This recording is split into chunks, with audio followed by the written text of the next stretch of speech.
आज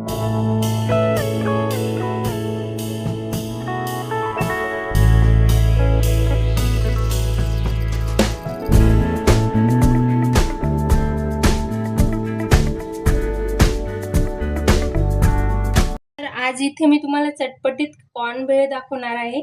ही भेळ बनवायला खूप सोपी आहे, 5 मिनिटात होते आणि खायला खूप टेस्टी लागते। तर इथे मी 2 कॉर्न उकळून घेतलेले आहे। उकळताना त्यात थोडं मी मीठ टाकलं होतं।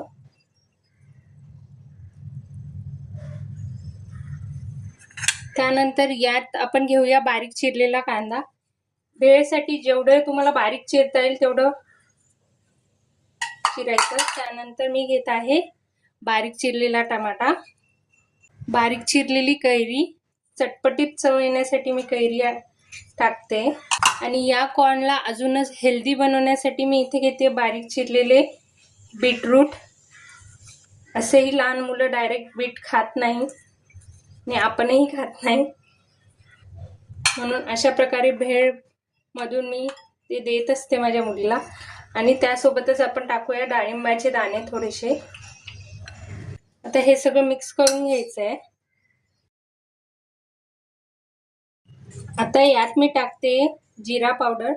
तुम्हाला वाटलं तर तुम्ही आमचूर पावडर पण टाकू शकता। त्यासोबतच लाल तिखट, चवीनुसार मीठ, त्यासोबतच टाकूया चाट मसाला आणि यात टाकूया बारीक चिरलेली कोथिंबीर।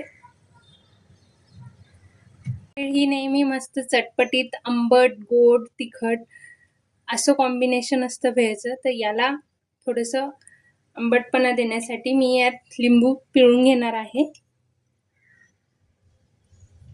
आणि शेव किंवा फरसाण विना भेळ ही अपूर्ण असते, म्हणून सर्वात शेवटी आपण यात टाकूया नायलॉन शेव। नायलॉन शेव असेल तर मुलं अगदी आनंदाने खातात। आणि आता हे सगळं मी चांगलं मिक्स करून घेणार आहे। काय मग आलं की नाही तोंडाला पाणी भेळ बघून? तर इथे आपली 5 मिनिटात बनणारी चटपटीत आणि हेल्दी कॉर्न भेळ तयार आहे। तर या पावसाळ्यात ही हेल्दी कॉर्न भेळ तुम्ही पण नक्की ट्राय करा आणि सोबतच चॅनलवर नवीन असाल तर सबस्क्राइब करा। सोबतच बेल आयकॉनला पण क्लिक करा आणि लाईक आणि शेअर करा।